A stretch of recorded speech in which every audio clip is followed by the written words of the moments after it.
모든 것을 가진 왕이 된 뒤 몸이 망가지기 시작한 사람이 있었습니다. 처음에는 단순한 피부병이었습니다. 온몸이 가렵기 시작하더니 피부에서 고름과 진물이 흐르기 시작합니다. 밤이 되면 가려움이 더 심해졌습니다. 왕은 잠을 이루지 못했습니다. 왕의 화려한 비단옷도 피고름으로 물들었습니다. 궁궐 의원들이 온갖 약을 가져왔습니다. 하지만 병은 쉽게 낫지 않았습니다. 궁궐 안에서는 아무도 이유를 말하지 않았습니다. 하지만 사람들은 속으로 같은 이야기를 했습니다. 그 죄가 돌아온 것이다. 조카의 왕위를 빼앗은 일, 어린 왕을 궁궐에서 내쫓은 일, 사람들은 그것을 업이라고 말했습니다. 그 왕의 이름은 세조였습니다. 그런데 이상한 일은 병만이 아니었습니다. 어느 날부터 같은 꿈을 꾸기 시작했습니다. 달빛이 비치는 궁궐 마당, 그곳에 한 사람이 서 있었습니다. 어린 왕인 단종이었죠. 단종은 아무 말도 하지 않았습니다. 그저 세조를 바라보고 있었습니다.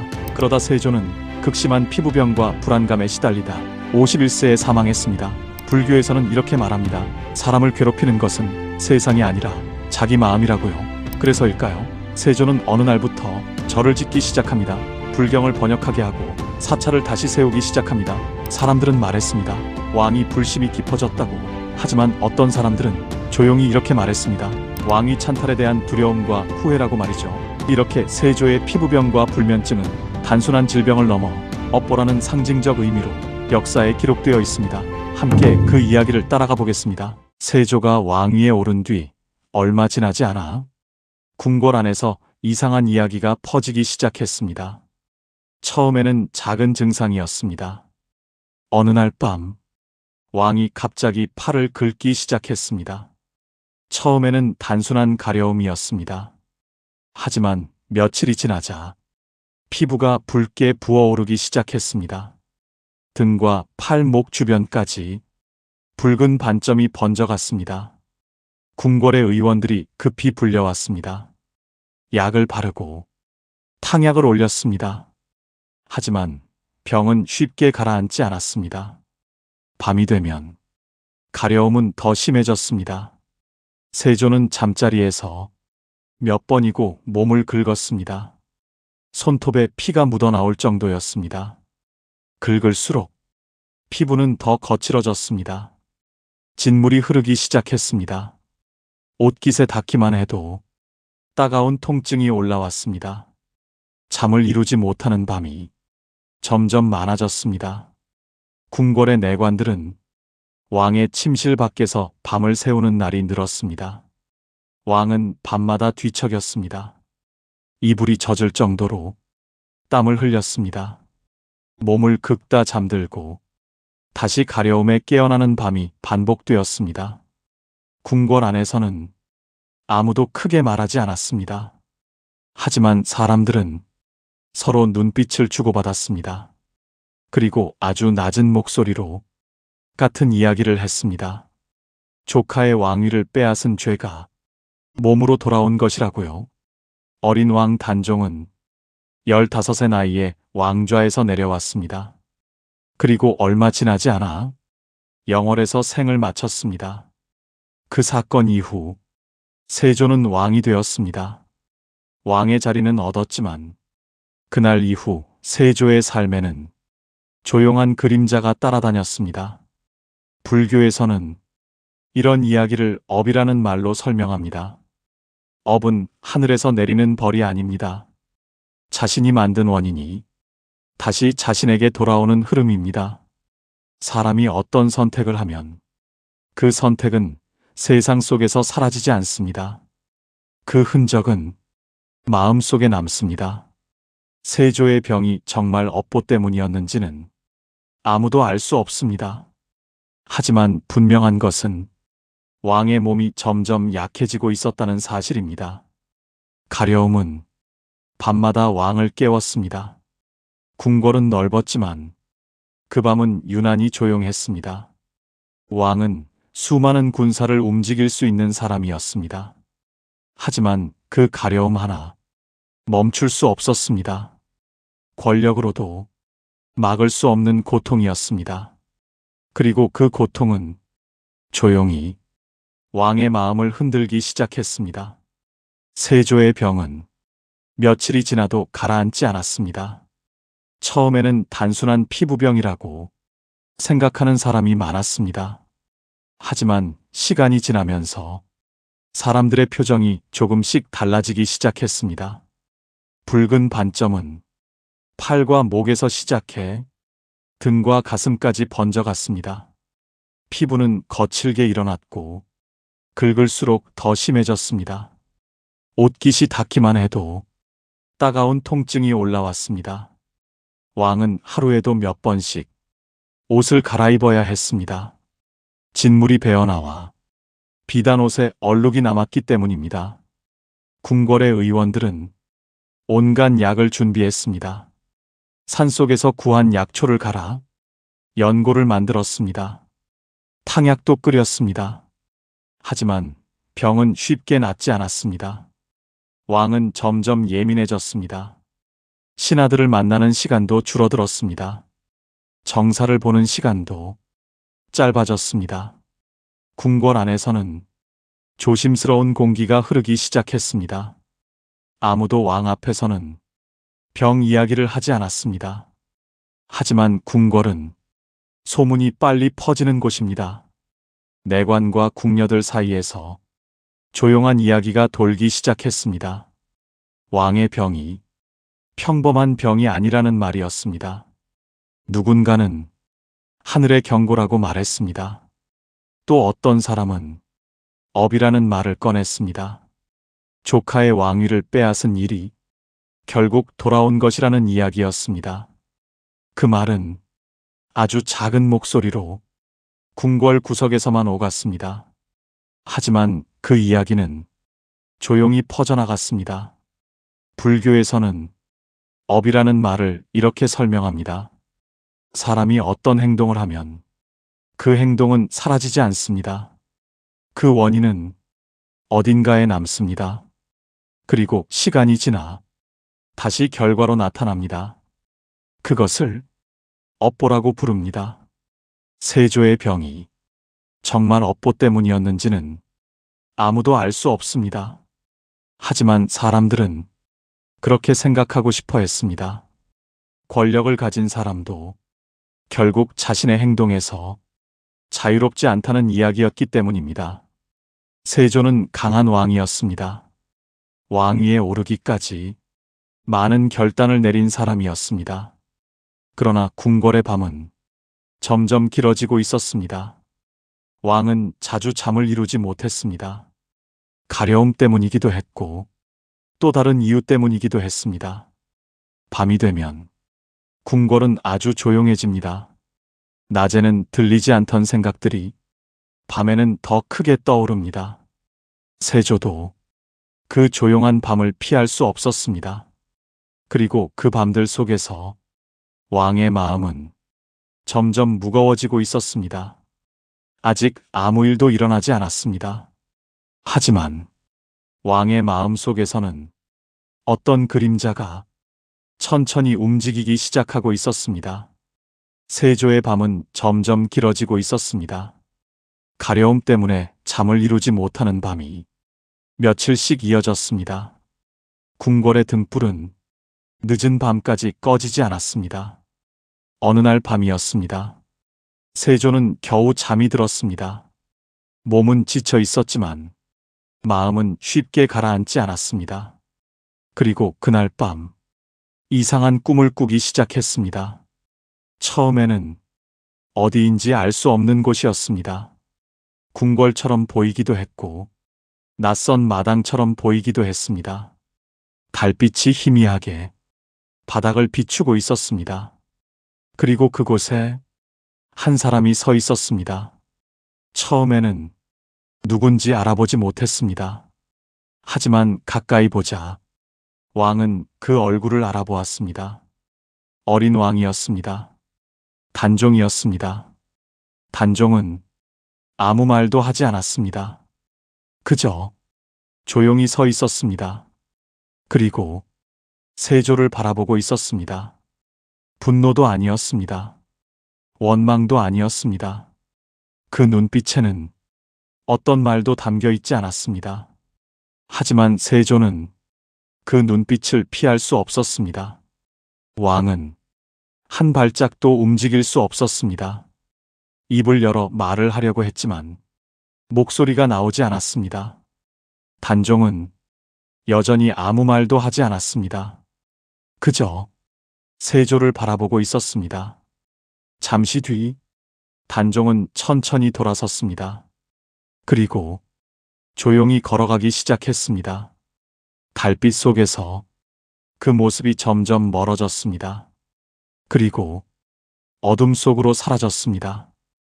그 순간 세조는 잠에서 깨어났습니다.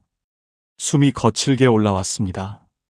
이마에는 식은땀이 맺혀 있었습니다. 방 안은 조용했습니다. 궁궐의 밤은 여전히 깊었습니다. 세조는 한동안 침상 위에 앉아 있었습니다.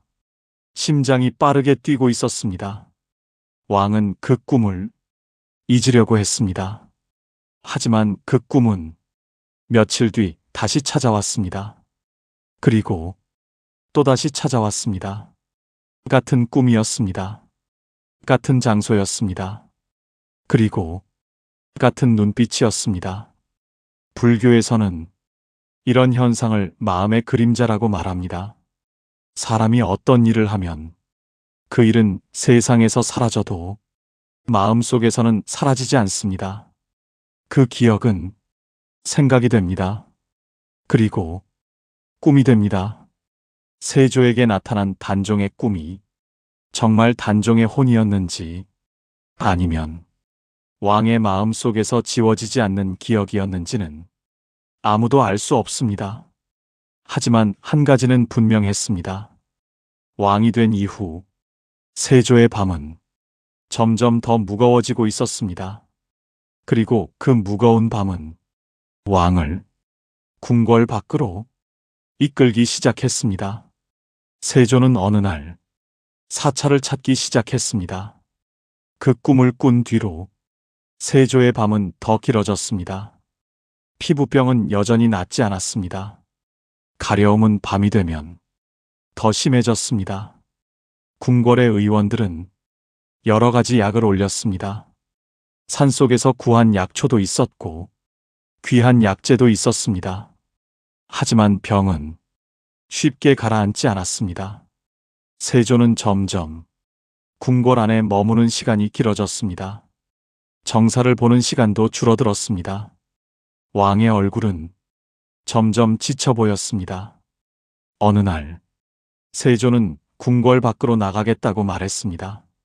신하들은 이유를 묻지 못했습니다. 왕의 행차는 속리산으로 향했습니다. 그곳에는 오래된 절이 있었습니다. 법주사였습니다. 세조는 그 절을 찾았습니다. 궁궐과는 전혀 다른 조용한 곳이었습니다. 산속의 공기는 차분했습니다.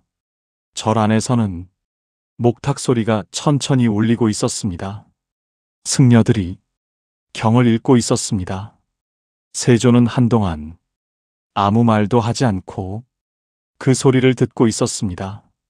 왕은 많은 소리를 들으며 살아온 사람이었습니다. 군사들의 발소리, 신하들의 보고, 전쟁의 이야기, 권력의 소리. 하지만 그날 절에서 들은 소리는 조용한 소리였습니다. 경을 읽는 소리였습니다. 불교에서는 참회라는 말을 자주 합니다. 참회는 과거를 없애는 일이 아닙니다. 이미 지나간 일은 지울 수 없습니다. 하지만 사람은 마음을 돌릴 수 있습니다. 그것을 참회라고 합니다. 세조가 저를 찾은 이유가 정말 참회 때문이었는지는 아무도 알 수 없습니다. 어떤 사람들은 왕이 병을 고치기 위해 왔다고 말했습니다. 어떤 사람들은 왕이 불심이 깊어졌다고 말했습니다. 하지만 또 어떤 사람들은 이렇게 말했습니다. 왕이 마음의 평안을 찾고 있었을 것이라고요. 세조는 절마당에 한동안 서 있었습니다. 산바람이 조용히 불고 있었습니다. 그 순간 궁궐의 소리는 들리지 않았습니다. 권력의 소리도 들리지 않았습니다. 그저 산속의 바람과 목탁 소리만 들리고 있었습니다. 불교에서는 말합니다. 사람은 누구나 자신이 만든 업 속에서 살아갑니다. 하지만 그 업을 어떻게 받아들이느냐는 지금의 마음에 달려 있습니다. 그날 이후 세조는 절을 자주 찾기 시작했습니다. 그리고 조선의 왕들 가운데 가장 적극적으로 불교를 보호한 왕이 되었습니다. 하지만 사람들은 그 이야기를 들을 때마다 같은 질문을 떠올립니다. 왕이 절을 찾은 이유는 과연 무엇이었을까요? 세조가 절을 찾은 뒤로 궁궐에서는 새로운 이야기가 돌기 시작했습니다. 왕이 절을 자주 찾는다는 이야기였습니다. 속리산의 법주사였습니다. 궁궐에서 멀리 떨어진 산속 절이었습니다. 왕은 그곳에 가면 오랫동안 말을 하지 않았다고 합니다. 절마당을 천천히 걸었습니다. 산속의 공기는 궁궐과 달랐습니다. 조용했습니다. 그곳에는 권력의 소리가 없었습니다. 어느 날 세조는 절 뒤쪽 마당에서 한 노승을 만났습니다. 늙은 스님이었습니다. 그 스님은 왕에게 먼저 인사를 하지 않았습니다. 그저 조용히 마당을 쓸고 있었습니다. 왕이 가까이 다가가자 스님이 고개를 들었습니다. 그리고 짧게 말했습니다. 왕이시군요. 세조는 잠시 그 스님을 바라보았습니다. 왕을 보면 대부분의 사람들은 몸을 낮춥니다. 하지만 그 스님은 그저 평범한 눈빛이었습니다. 세조가 먼저 말을 꺼냈습니다. 내 병을 고칠 방법이 있겠소? 스님은 잠시 왕을 바라보았습니다. 그리고 이렇게 말했습니다. 몸의 병을 묻는 사람은 많습니다. 하지만 마음의 병을 묻는 사람은 드뭅니다. 세조는 아무 말도 하지 않았습니다. 잠시 뒤 스님이 다시 말을 이었습니다. 사람이 어떤 일을 하면 그 일은 사라지지 않습니다. 그 일은 마음속에 남습니다. 그것이 번뇌가 됩니다. 세조는 조용히 그 말을 듣고 있었습니다.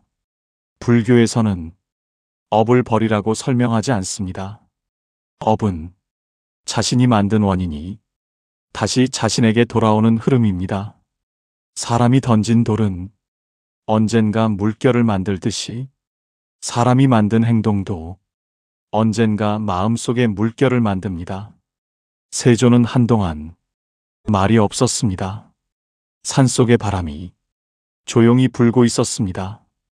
절 안에서는 목탁 소리가 들렸습니다. 그 소리는 궁궐의 북소리와는 전혀 다른 소리였습니다. 조용한 소리였습니다. 세조는 그날 오랫동안 절마당에 서 있었습니다. 왕은 수많은 사람을 움직일 수 있는 권력을 가진 사람이었습니다. 하지만 그날 왕은 아무것도 움직이지 않았습니다. 그저 한 스님의 말을 듣고 있었습니다. 불교에서는 말합니다. 사람은 자신이 만든 업에서 도망칠 수는 없습니다. 하지만 그 업을 어떻게 받아들이느냐는 자신의 마음에 달려 있습니다. 세조는 그날 이후 절을 더 자주 찾기 시작했습니다. 하지만 왕의 삶에서 사라지지 않는 이름이 하나 있었습니다. 단종이었습니다. 세조는 강한 왕이었습니다. 왕위에 오른 뒤 조선의 정치는 빠르게 안정되었습니다. 왕권은 강해졌고 나라의 제도도 정비되었습니다. 세조는 결단력이 있는 왕이었습니다. 신하들을 강하게 다스렸고 왕권을 중심으로 나라를 정리했습니다. 역사 속에서도 세조는 능력 있는 왕으로 평가되기도 합니다. 하지만 세조의 이름은 항상 다른 이름과 함께 남아 있습니다. 단종, 조선의 역사에서 이 두 이름은 떼어놓기 어렵습니다. 세조는 왕이 되었지만 단종은 왕위를 잃었습니다. 그리고 얼마 지나지 않아 영월에서 생을 마쳤습니다. 그래서 세조의 이야기는 언제나 두 가지 얼굴을 가지고 있습니다. 한쪽에서는 강한 왕이었습니다. 나라를 안정시킨 왕이었습니다. 하지만 다른 한쪽에서는 조카의 왕위를 빼앗은 왕이었습니다. 불교에서는 사람의 삶을 이렇게 말합니다. 사람은 자신이 만든 업 속에서 살아갑니다. 좋은 업도 있고 어두운 업도 있습니다. 그리고 그 업들은 평생 사람을 따라다닙니다. 세조의 삶도 그런 삶이었습니다. 왕의 권력은 강했습니다. 궁궐에는 수많은 신하가 있었고 군사도 있었습니다.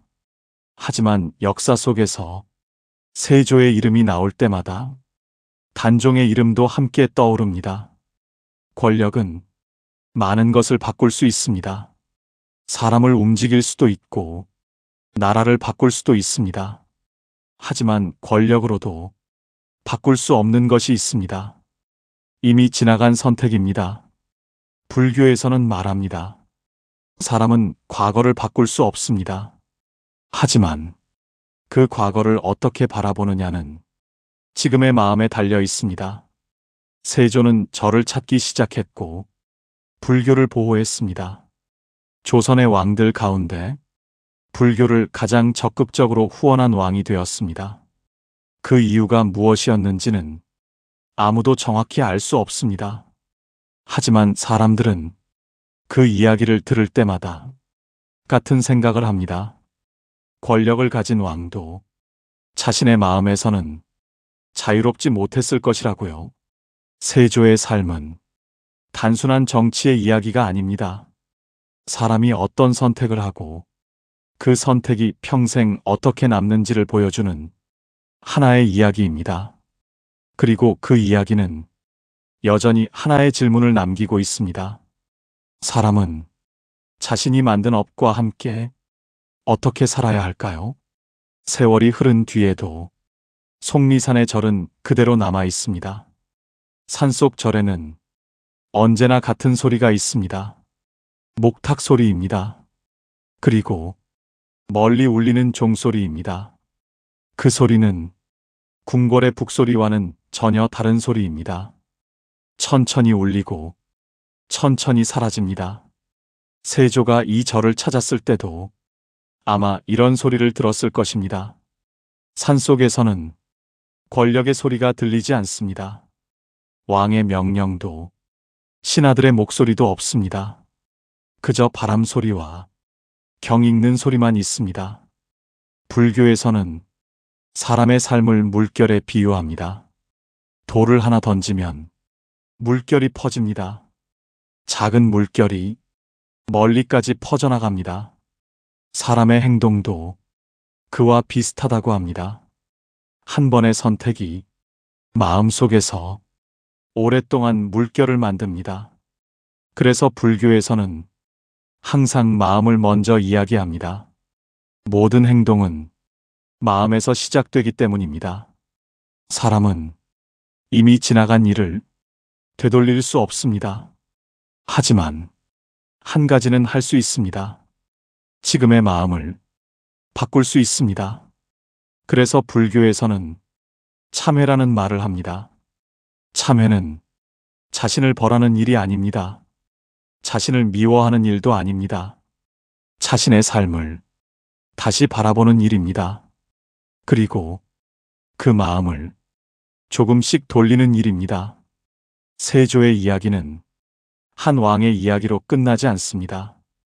이 이야기는 사람의 마음에 대한 이야기입니다. 사람은 누구나 살면서 선택을 합니다. 그리고 그 선택은 언젠가 마음으로 돌아옵니다. 그래서 불교에서는 항상 이렇게 말합니다. 사람을 괴롭히는 것은 세상이 아니라 자기 마음이라고요. 그리고 그 마음을 바꿀 수 있는 사람도 바로 자기 자신이라고요. 세조의 이야기를 들으며 사람들은 한 가지를 생각합니다. 권력을 가진 왕도 자신의 마음에서는 자유롭지 못했다는 사실입니다. 그리고 그 이야기는 조용히 우리에게 같은 질문을 남깁니다. 지금 내 마음은 어디에 머물러 있는지. 산속 절의 종소리는 오늘도 천천히 울립니다. 그리고 그 소리는 사람의 마음을 조용히 돌아보게 만듭니다. 지금까지 함께 해주셔서 진심으로 고맙습니다. 구독과 좋아요, 공유도 부탁드립니다. 감사합니다. 나무아미타불 관세음보살